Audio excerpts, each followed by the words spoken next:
étape côtalienne de ce Tour d'Auvergne, le champion de France sur piste, qui passe à moins de 20 km maintenant du Val, effort maximum bien entendu pour le Normand qui est en train de tout donner. À l'entrée de ce final, on va attendre Nicolas Chantreau à 20 km de l'arrivée à l'écart supérieur, à 1 minute et 20 secondes pour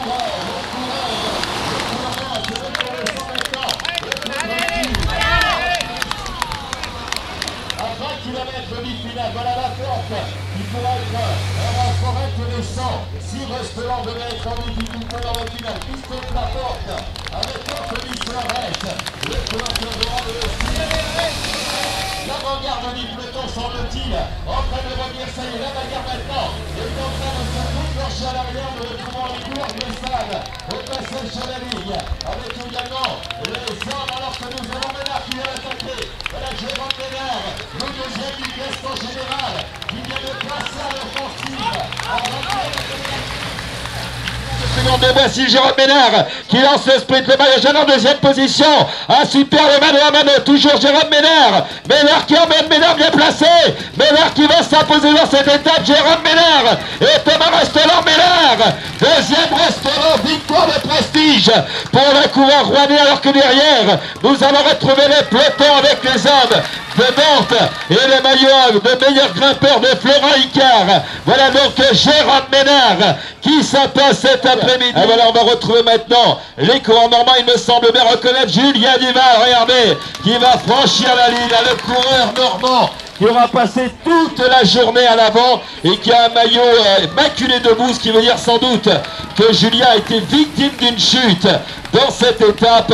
À quelle étape qui va rester dans toutes les mémoires? L'ovation du public du Cantal à Jérôme Ménard, le coureur de Roanne qui s'était illustré également sur un tour d'univers Morvan, et la charmante demoiselle d'honneur au doux prénom de Manon va récompenser le champion venu de Roanne. Il avait brillé, on le disait, sur le Tour d'univers des Morvan, champion du Rhône-Alpes. Il avait également remporté l'étape au Tour d'Auvergne. Sensible à vos applaudissements, il est deuxième du classement général. Jérôme Ménard, vainqueur de l'étape aujourd'hui. Argan-Esmontagne, on va aller tout de suite vers le champion rouennais. Jérôme, quelle victoire, c'est je disais à monsieur le maire tout à l'heure, une victoire qui compte dans un palmarès. Oui, c'est vrai que le Tour d'Auvergne, c'est une belle course dans le calendrier français, donc oui, c'est toujours bien de gagner. J'avais gagné il y a 2 ans à Châtel-Brion, je gagne aujourd'hui, donc je suis assez content. Alors la question que tout le monde se pose, est-ce que demain on peut renverser la vapeur? 26 secondes de retard face à Thomas Restaurant. J'espère, mais je pense qu'il est vraiment fort. On essayera, mais à mon avis, je pense qu'il est pas loin de gagner, mais on essayera quand même. Voilà donc Jérôme Ménard qui va tout tenter, bien entendu, demain pour renverser la vapeur face aux coureurs d'Aix-en-Provence que nous allons tout de suite accueillir sur le podium. Il a emporté une superbe victoire avec les professionnels à l'Empes Race en Irlande. Il s'imposait cette saison sur le Tour de la Dordogne, dont Jérôme Ménard était deuxième. Sur le Tour du Pays Rouennais, il a remporté des étapes au Tour de Navarre, au Tour de Marie-Galante. Nous accueillons le leader du classement général, vainqueur accusé hier, Thomas Restaurant, toujours maillot jaune du Tour d'Auvergne, et il a perdu les quelques secondes de bonification. Allez, il salue monsieur le maire de Rion-Esmontagne, et c'est Émile Labbaye dans quelques instants qui va remettre un nouveau maillot jaune au champion aixois, donc leader à l'un des plus beaux palmarès de cette saison 2012, son grand-père avait gagné le Dauphiné libéré et le Tour de Romandie, mais on veut surtout parler de lui, bien entendu, avec un avenir peut-être chez les professionnels. Voilà l'ovation du public du Cantal à Thomas Restaurant, leader du classement général. Il a été attaqué, bien entendu, aujourd'hui sur les routes de Rion-Esmontagne. Et Yolande donc qui va remettre le bouquet donc au vainqueur. Faites attention, il reste encore des coureurs sur le circuit. Voilà, Yolande donc qui fleurit le champion d'Aix-en-Provence. Voilà Thomas Restaurant, leader du classement général. Thomas, une de passée, on savait que celle-là, ça allait être la plus difficile. Ça a été difficile. Oui, ça a été très difficile. Je remercie mon équipe parce que là franchement ils ont fait un numéro aujourd'hui. Et je vois Raphaël Tapela qui vient d'arriver là tout de suite, et c'est quand même c'est magnifique quand on voit les coureurs se donner comme ça. Et puis en fait ils ont tenu la baraque pendant 130 bornes, quoi. Donc je les remercie, c'est vraiment pour eux aujourd'hui que je me suis accroché jusqu'à la fin et que je suis allé chercher cette deuxième place. On verra bien demain comment ça va se passer. Et puis, ma foi, c'est vrai que le plus dur est peut-être passé, mais toujours piégeux dans la région quand même. Oui, et puis on sait que les dernières étapes, souvent dans les courses comme ça de 4-5 jours, sont piégeuses. Il peut y avoir un coup de Trafalgar. Un mot sur Julien Duval, il a fait un numéro à l'avant exceptionnel. Vous avez été inquiet quand l'écart est monté au-dessus de 5 minutes? Non, mais disons qu'il faut jouer. À un moment donné, il ne faut pas avoir peur de perdre le maillot pour mieux rebondir. Et puis c'est vrai qu'on ne s'est pas affolé, on n'a pas non plus grillé toutes nos cartouches d'entrée. Je savais que le final était très dur et qu'après, avec les costauds, on allait revenir. Donc je savais qu'il était à 4 minutes, donc même si on revenait à 2 minutes, j'avais toujours 2 minutes d'avance. Donc voilà, c'était calcul. Un mot sur Jérôme Ménard, garçon très attachant, très courageux, et il va vous donner du fil à retordre jusqu'au bout. Oui, Jérôme, en fait, je le connais depuis tout le temps, parce qu'on est de la même année. Et c'est vrai qu'on a toujours couru ensemble, et là, ça fait un petit mois que je l'embête un petit peu. Donc il me le dit tous les week-ends. Donc c'est clair que c'est une bonne guerre, mais c'est du sport. On a fait une fin d'étape très jolie, je pense. On a fait du spectacle et voilà, c'est sympa. Julien Duval, le poursuiteur qui va être meilleur grimpeur ce soir, et c'est monsieur Delteil, maire d'Orient-Esmontagne et conseiller général, qui va remettre le maillot. Et vous savez ce qu'il m'a dit en coulisses? Je lui ai demandé, mais tu as chuté? Il m'a dit, non, oui, je suis tombé dans une descente de col. Il était râpé de partout tout à l'heure. Le maillot, eh bien, je crois que le maillot de la Normandie est bon pour aller à la poubelle ce soir. Eh bien, regardez, il a un beau maillot de meilleur grimpeur. Voilà, Julien Duval a de formidables qualités sur la piste et de formidables qualités sur la route. Et également, quel tempérament pour le garçon normand qui fait la connaissance de Manon avec le bouquet rouge et blanc. Elle est encore plus fort pour le coureur de la Normandie, à qui je vais aller tirer les oreilles, puisque Julien m'avait dit ce matin, non, l'étape c'est pas pour moi. Qu'est-ce qui vous est passé dans la tête à la sortie du Vulcania? Bah voilà, je voulais prendre la première échappée, on va dire, pour passer une journée un peu plus tranquille et éviter de subir toutes les attaques de derrière. Voilà, on s'est retrouvé à devant, ça s'entendait pas trop quand même. À 110 km, on est sorti avec Nicolas Château. Voilà. Et après, au sommet du dernier grimpeur, j'ai accéléré et voilà, je suis sorti. J'avais encore 3 minutes d'avance sur le groupe maillot jaune. Et le final, les 10 derniers kilomètres, vraiment... Tour d'Auvergne, nous allons demander à Benoît Poitvin de venir nous rejoindre. Le vainqueur du Grand Prix de Merville d'Angers s'imposait également sur le circuit des portes médiévales à Châteaubriand cette saison. Voilà l'ovation pour le coureur nantais Benoît Poitvin, meilleur coureur de moins de 23 ans. Sur ce Tour d'Auvergne, on regarde le classement général et Benoît semble remonter en 5e position désormais à 1,33 de Thomas Restola. C'est une belle récompense. Il a été dangereux hier matin à Cournant. Le team Vulco Messevaux en Velin avec Sébastien Fournet-Fayard, qui avait le maillot jaune, avait été obligé de rouler derrière l'offensive du coureur nantais, et c'est Yolène, c'est ça je crois, voilà, qui va venir nous rejoindre avec un beau bouquet blanc pour le meilleur jeune, avec Jacques Dupré qui a remis le maillot pour la ville de QC, et une nouvelle fois les applaudissements du public du Cantal pour Benoît Poitvin. On va lui demander ses impressions et ses sensations sur ce Tour d'Auvergne. Vous êtes finalement à l'attaque très souvent depuis 2 jours. Bah ouais, les gens sont là, donc il faut essayer. On est tous dans l'équipe, mais on a des bons éléments, des bons charriers, et ça se passe pas trop mal. Un mot sur l'étape, c'était dur. C'est une des journées les plus dures de l'année, non? Bah on a la chance qu'il y a un gros tempo avec S qui se passe dans toute la journée, donc on arrive à gérer nos efforts derrière, mais ouais, c'est pas facile quand même. Quand ça commence à bagarrer dans les bosses, tout ça, faut être là. Ça fait le 3e maillot bleu, il y prend goût, il se prend au jeu. Mathieu Lemoine, meilleur coureur de 2e catégorie dans cette épreuve, a fait preuve d'une belle maturité, le jeune coureur de Montmarault-Montluçon, car en vieux briscard, et bien comme un vieux briscard, et bien il arrive à contenir les différentes attaques, il assoit sa domination dans cette 2e catégorie, le maillot de la ville de Cournon avec Michel Grougon, et c'est Angélique qui va récompenser le coureur de l'Allier. Voilà un nouveau maillot bleu. Je vous rassure, ce n'est pas un coureur qui arrive, il en reste encore, donc faites attention en traversant. Et nous allons une nouvelle fois applaudir Mathieu Lemoine, leader de ce classement des deuxièmes catégories. Je crois qu'il occupait la 14e place du classement général au départ du Vulcania tout à l'heure. Mathieu, une journée de plus de passé, mais celle-là, elle était compliquée.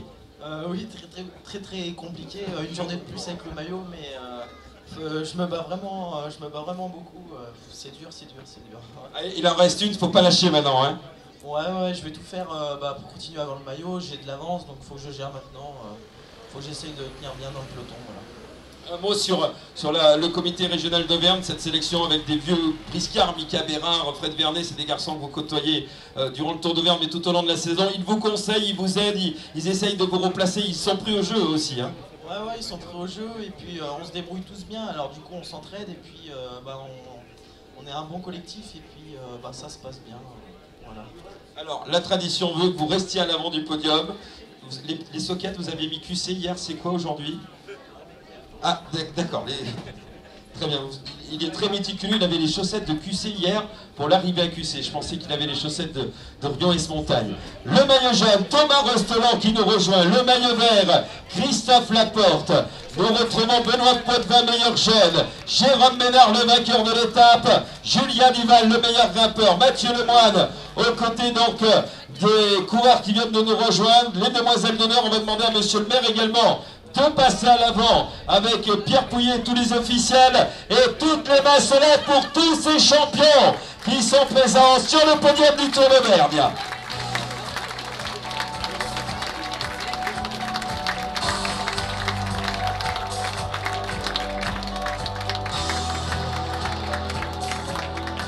Eh oui, bonsoir Fabrice, on se retrouve ici en direct de la ligne d'arrivée, hein, vraiment très précisément en face de la ligne d'arrivée de cette quatrième étape et de cette étape reine du Tour d'Auvergne aujourd'hui, l'étape qui nous menait donc de Vulcania où nous étions ce matin en direct à Rion-Montagne. Nous sommes dans l'hôtel Lutea qui a la gentillesse de nous avoir permis de mettre un plateau en place ici, un plateau où nous allons recevoir des invités prestigieux. On va parler vélo ce soir messieurs, véritablement à 100%, les rois de la pédale sont de sortie avec nous ce soir. Nous retrouverons entre autres personnes, bien sûr, nos invités récurrents, Pierre Pouillet, Ludovic Grard, qui nous parlera bien sûr des performances tout au long de cette étape.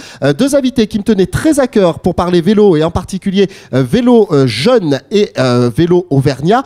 C'est messieurs Nicolas Caille, qui est le speaker officiel de cette épreuve du Tour d'Auvergne, et monsieur Pierre Bourduge de La Montagne, du journal La Montagne, qui nous offre tous les jours une très jolie page sur ce Tour d'Auvergne. Je vais d'abord me tourner vers le héros du jour, monsieur Michel Grougon. Vous êtes donc responsable du club de vélo de cette ville de Rion-Montagne, membre également du comité d'Auvergne de cyclisme. Et cette belle étape, on vous la doit aujourd'hui. Oui, c'est beaucoup ça, parce que on m'a demandé de faire une étape. C'est vraiment avec plaisir que j'y étais de gaieté de cœur à le faire. Et tout d'abord, ce que je dois remercier, c'est la mairie. Quand j'ai proposé ce projet, tout de suite, qui m'a suivi, bon, ils avaient confiance. Et du coup, j'ai mis tout mon cœur pour que ça se réussisse. Alors Michel, les coureurs avaient demandé l'année dernière à ce que l'on durcisse quand même l'épreuve, qu'on la rallonge également un tout petit peu. Je crois qu'ils ont été servis aujourd'hui. J'ai eu l'honneur, moi, de vivre l'étape de l'intérieur tout au long de cette journée. Effectivement, c'était pas une utopie, c'était pas quelque chose qui était annoncé. C'était véritablement 101 km de plat aujourd'hui. Tout à fait, oui. Et le Massif Central est bien connu parce que c'est pas d'énormes difficultés, mais c'est des casse-pattes qui sont beaucoup plus durs qu'un vrai col, quoi, si vous voulez. Et j'espère que dans l'avenir, on a peut-être la possibilité de monter le Puy-Marie. Et cette ville de Rion-Montagne, une vraie ville de vélo qui nous a donc accueillis pour cette arrivée d'étape, pour ce final d'étape aujourd'hui. Parlez-nous un petit peu de votre club, éventuellement aussi, Michel. Eh bien, c'est un club qui a été un peu en sommeil parce que je me suis retrouvé avec beaucoup de cyclosportifs. Et puis, j'ai redonné goût à la compétition. J'ai deux garçons qui se sont mis à courir. Déjà, j'étais très content. Et où j'étais encore plus content, c'est avec l'annonce du Tour d'Auvergne. J'ai 4 nouveaux licenciés, 3 en pré-licenciés et 1 en minime. Alors là, je suis fier. Le Tour d'Auvergne qui franchissait pour la première fois la frontière du Cantal, c'est également un événement. Vous en êtes bien sûr le moteur. Est-ce que l'on peut, vraisemblablement toujours par votre dynamisme, penser que des étapes viendront de plus en plus fréquemment dans cette belle terre cantalienne? Je pense parce que monsieur le maire m'a donné sa satisfaction et il m'a dit c'était une première et puis comme ça, vu que c'est réussi, on verra bien. Alors donc... Monsieur le maire Guy Delteil, que nous retrouverons dans notre émission demain matin, hein, où nous parlerons en particulier également de la clinique du souffle. Oui. Monsieur Guy Delteil, effectivement, avait le sourire et je pense viendra nous transmettre son enthousiasme tout au long de l'émission demain. On va se tourner vers Ludovic, puisqu'il y a des résultats, bien évidemment, dans cette compétition, ou peut-être éventuellement commencer à parler de manière plus générale de ce Tour d'Auvergne. L'étape Rennes, aujourd'hui, s'est déroulée de manière remarquable, messieurs. La grande bagarre a eu lieu, celle que l'on attendait, avec une victoire de Thomas Rostolan de Jérôme Ménard, devant Thomas Rostolan, le maillot jaune. Bref, ça a été la guerre. On peut en parler peut-être avec Nicolas, qui a été le grand commentateur en direct de cette épreuve tout à l'heure. Nicolas, d'ailleurs, on peut le dire aussi, le roi du pronostic, puisque tu avais annoncé les 2 premiers de l'étape. Oui, j'ai eu de la chance de trouver les 2 premiers de l'étape. Je crois qu'on a eu une belle bagarre aujourd'hui, mais je crois que surtout le Tour d'Auvergne a été très très bien pensé par les organisateurs. L'année dernière, il y avait eu un prologue par équipe qui avait un peu bloqué la course. Cette année, on a eu un prologue très court qui n'a pas du tout bloqué la course, qui a fait les premiers écarts mais qui était infime. L'étape du lendemain, elle a été décisive dans un premier temps à cause de la chaleur. Le parcours n'était pas le plus exigeant du Tour d'Auvergne. Donc ça a mis, on va dire, 60% du peloton hors du coup pour le classement général. Hier, on avait une étape pour sprinters. Ensuite, on a eu la première explication avec les favoris. Et puis, on se retrouve avec ce week-end, une étape exceptionnelle aujourd'hui. Moi qui suis le vélo depuis une douzaine d'années, ça faisait très très longtemps que j'avais pas vu une étape aussi pleine, aussi riche en événements, aussi bien tracée, avec un passage sur ligne à 30 km de l'arrivée. Donc même le public a pu vraiment suivre les 2 dernières heures de course. Et puis il y a l'étape de demain qui, je crois, va encore réserver des surprises. Il y a souvent des coups de Trafalgar dans le vélo dans les dernières étapes de course à étapes comme le Tour d'Auvergne. Et puis pour terminer, je vais parler sous le couvert de Pierre Bourduge. Il y a beaucoup de coureurs, quelques coureurs du Tour d'Auvergne qui vont passer stagiaires professionnels pour la fin de l'été. Et avoir des étapes comme ça, longues de 160 km, avec des difficultés, près de 2500 mètres de dénivelé, ça va les préparer pour le Paris-Corrèze, pour le Tour du Limousin, pour la Polynormande. Et je crois que c'est rendre vraiment un service à tous les jeunes du vélo. Pierre Pouillet et toute son équipe ont vraiment fait un très très beau Tour d'Auvergne et je crois que ça va servir aux coureurs qui sont présents sur ce tour. Pierre Bourduge, en l'occurrence. Pierre, une étape comme celle-ci, c'est un dispositif spécial certainement pour la montagne, une journée où l'on est monté un peu dans tous les sens. Est-ce que dans une journée comme celle-ci où il y a beaucoup d'événements, c'est plus compliqué, entre guillemets, de faire son travail, de mettre en place un article, de trouver un lien entre toutes les performances, ou au contraire, est-ce que c'est un plaisir de pouvoir parler de tout et tout le monde en même temps ou presque ? Mais il est toujours plus facile de devoir trier dans des choses qui se sont passées plutôt que de devoir écrire longuement quand il ne se passe rien. J'aurais pas aimé avoir à écrire sur les premières étapes du Tour de France, par exemple. Aujourd'hui, on s'est régalé, il y a des choses à raconter, il s'est passé énormément de choses. Après, c'est le travail qui fait qu'on fait le tri dans ce qui est essentiel et ce qui est accessoire.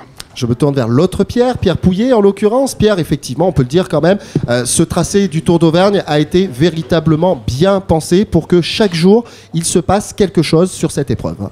Oui, je crois que le tracé a été un élément déterminant cette année par rapport aux années précédentes, puisqu'on a été à l'envie des coureurs et des directeurs sportifs qui nous avaient demandé d'aligner largement le nombre de kilomètres, d'allonger largement le nombre de kilomètres. On l'a fait.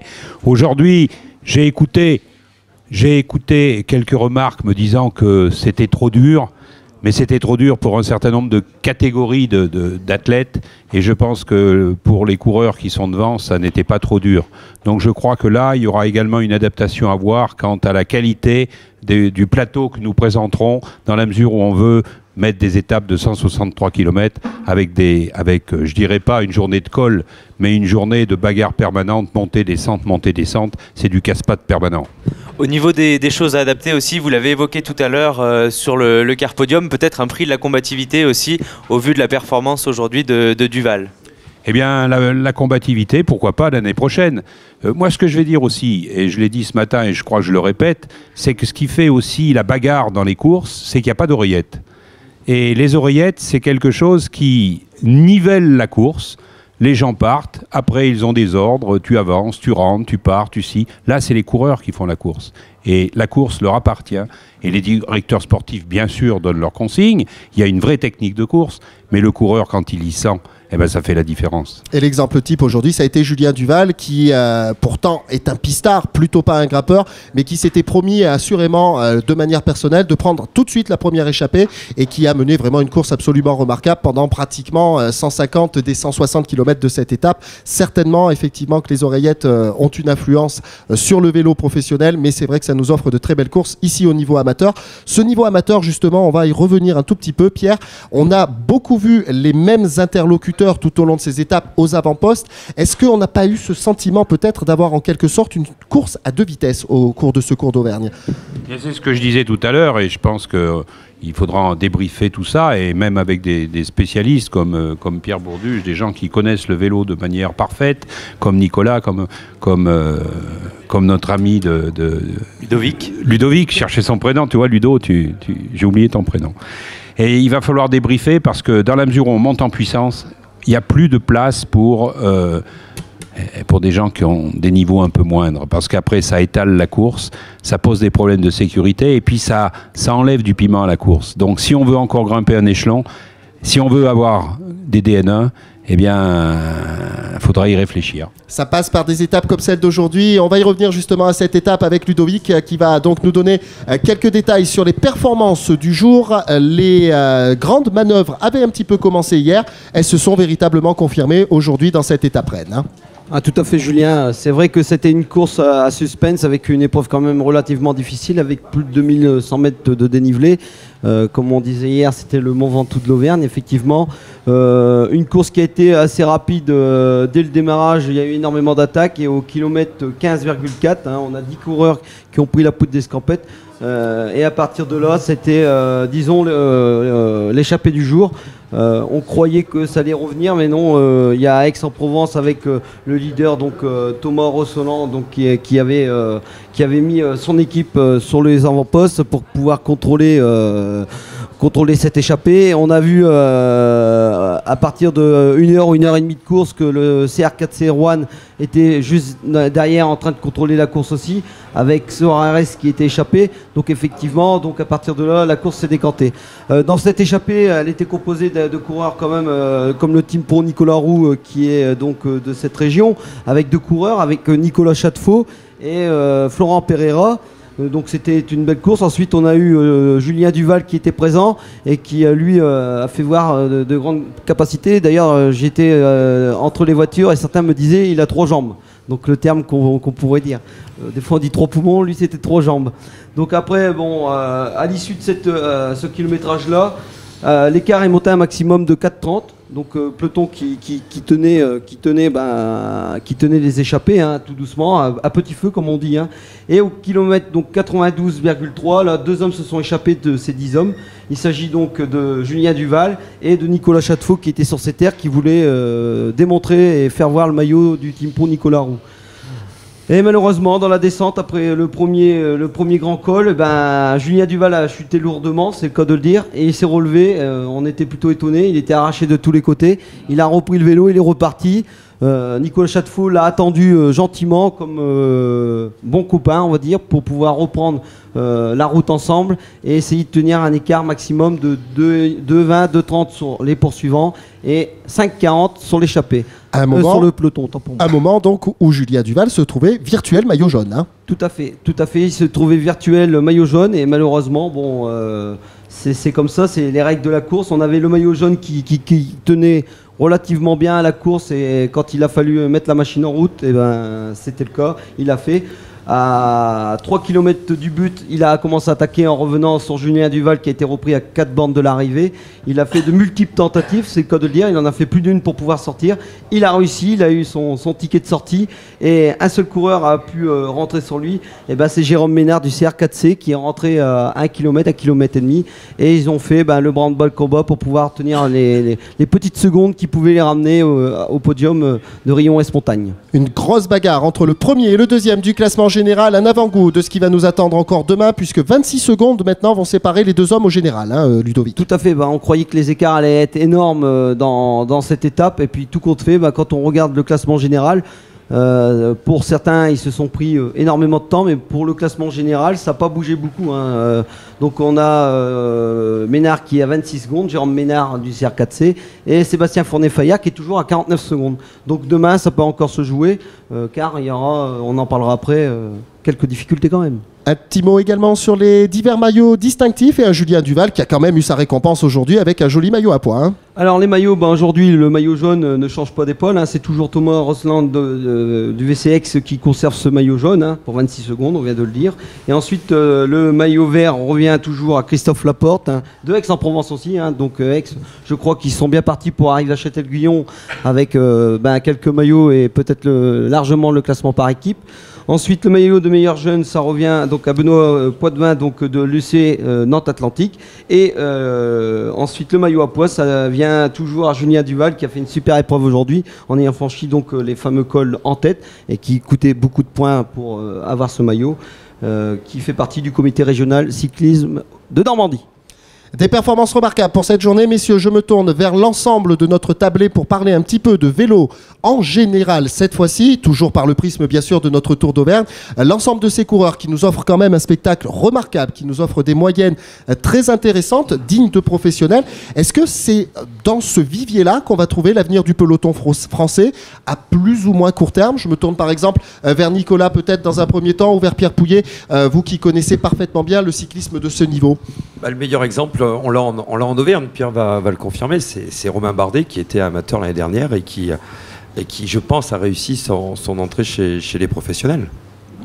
Oui, tout à fait. Le problème, vous savez, c'est la formation. La formation, il y a les clubs, ils s'occupent des jeunes. Après, on monte un échelon. Il faut être en capacité d'accueillir et de faire grandir et d'amener les coureurs à un niveau de course qui leur permette de pouvoir avoir des résultats. L'ADN Auvergne Formation l'a fait. Aujourd'hui, le team Proimo Nicolas Roux est en train de faire le même travail. Le comité d'Auvergne avait fait à une époque un relais. On a sorti 5 pros. Bon, aujourd'hui, eh bien, des coureurs arrivent. Notre ami de Montmarault, eh bien, le prouve aujourd'hui avec le maillot bleu. C'est du travail, ça se fait pas au doigt mouillé, c'est du travail en profondeur, c'est beaucoup d'investissement auprès des bénévoles, mais aussi des éducateurs, et c'est aussi donner l'esprit de cette compétition, parce que la compétition, c'est un esprit. Et c'est un travail qui se mène de plus en plus. Je me tourne vers Pierre Bourduge qui suit naturellement le cyclisme auvergnat mais aussi le cyclisme international. Pierre, on voit des performances au niveau du Tour de France pour les coureurs français qui sont de plus en plus régulières, qui sont de plus en plus vers le haut du classement. Est-ce qu'on peut penser que dans les années à venir, raisonnablement, on peut finir par trouver enfin un successeur à Bernard Hinault? C'est pas simple, on en trouve un chaque année. Je ne sais pas si vous avez remarqué, on trouve un grand espoir qui va gagner le Tour de France chaque année. Moi, je mettrai une petite pièce, je vais peut-être en faire sourire quelques-uns, je mettrai une petite pièce, mais dans quelques années, sur Pierre-Henri le cuisinier, formé à Gerzat, qui vient de partir en Vendée sous la férule de Jean-René Bernaudot. C'est un garçon complet qui est en train de franchir les tranches d'âge avec une régularité impressionnante. Je dirais qu'elle est. Oui, je mets une petite pièce, je serai à la retraite à ce moment-là, mais je suivrai ça avec attention. Mais ceci étant, mais le cyclisme français a toujours produit des champions. Hein. On a les champions du monde espoir, des champions du monde junior, depuis quelques années à l'appel. Hein. Le problème, c'est qu'après, il n'y a peut-être pas les structures dans les équipes professionnelles qui permettent de l'éclosion de ces garçons-là et qui se retrouvent noyés un petit peu dans une jolie masse. Hein. Et puis il y a peut-être des états d'esprit. On est encore un peu condamné à faire des exploits à la Veuclair qui fait lever les foules, mais qui, dans des étapes où il est courageux, il est fort, mais il ne court aucun risque. Donc il est libre de faire ses... On est encore avec des gens qui font du coup par coup. Et voilà, mais il y a de jeunes coureurs en France qui sont de très haut niveau et on ne voit pas pourquoi ils n'y arriveraient pas. Qu'est-ce qui sépare véritablement les meilleurs espoirs français, comme tu le disais tout à l'heure Pierre, qui gagnent dans les juniors, dans les espoirs, mais qui n'arrivent pas à confirmer ensuite, et je vais peut-être jeter un pavé dans la mare, est-ce qu'on a la bonne picouse en France? Je crois que ça n'a rien à voir. J'espère, en tout cas. Je crois que ça n'a rien à voir. Et non, je pense... c'est un avis de vue de loin. Je pense que il y a à la fois trop de confort qui est accordé à ces jeunes gens après leur titre, et en même temps trop de frilosité pour les mettre dans le grand bain. C'est-à-dire qu'ils sont vite un peu cajolés, mais en même temps on ne les envoie pas au feu. Comme moi je suis régulièrement une épreuve comme Paris-Corrèze qui s'est fait une spécialité de révéler des jeunes et grands talents. Je me souviens d'avoir vu Boissonhagen gagner 2 étapes de Paris-Corrèze et le général par conséquent. Il avait à peine 20 ans parce que voilà, dans son équipe, c'était une petite équipe. Eh ben on l'a lancé, et puis après, évidemment, derrière, il a été dans une grosse équipe, etc. Chez nous, on a un peu... on a vu Madio, hein, qui a été quasiment contraint de lancer son Pinot, et finalement, ça marche. Après, il y a sûrement beaucoup de travail derrière, mais les jeunes gens, pourquoi pas les envoyer rapidement dans les grandes courses. Très rapidement, Nicolas, comme on arrive vers la fin de notre émission, toi qui suis le cyclisme au niveau amateur en particulier depuis 12 ans, est-ce que tu as ce sentiment-là que les gens, entre guillemets, se professionnalisent de plus en plus, que les mentalités évoluent et qu'a priori on se tourne vers un cyclisme plus complet pour les jeunes d'aujourd'hui? Pour en revenir à ce que disait Pierre Bourdu, je crois que on veut trop attendre que, comme disait Pierre, Thibaut Pinot ne devait pas faire le tour, et on se rend compte qu'à 22 ans, il est capable de suivre les meilleurs et de faire dans les 10 premiers du tour. Donc souvent on dit à un jeune quand il passe pro, t'as le temps, on va te former, on oublie que les jeunes sont très très bien formés au niveau amateur. Exactement. Que ce soit en école de cyclisme, que ce soit dans toutes les structures qu'il y a au niveau français. La preuve, c'est qu'on a les meilleurs juniors, on a les meilleurs espoirs, et derrière il y a un fossé qu'on n'arrive pas à franchir. Donc je crois qu'à force d'attendre, comme le disait Pierre Bourduche, Boissonhagen, il a gagné le Paris-Corrèze à 20 ans. Tom Bonnel a gagné des courses à 20 ans. Sagan, c'est le meilleur exemple. Maillot vert, il a 21 ans. Donc à force d'attendre, on se retrouve avec des coureurs qui ont 25 ans, qui ont perdu l'habitude non pas de se faire mal sur un vélo, on se fait toujours mal, mais qui ont perdu l'habitude d'être à l'avant d'une course, qui ont perdu l'habitude de gagner tout simplement, et qui sont un petit peu perdus quand ils se retrouvent à l'avant dans un final. On prend l'exemple d'un autre Auvergnat, Sylvain Georges. Il avait une première expérience pro qui s'était mal passée. Il revient chez les amateurs, il fait une saison de feu et de Dieu pour repasser pro.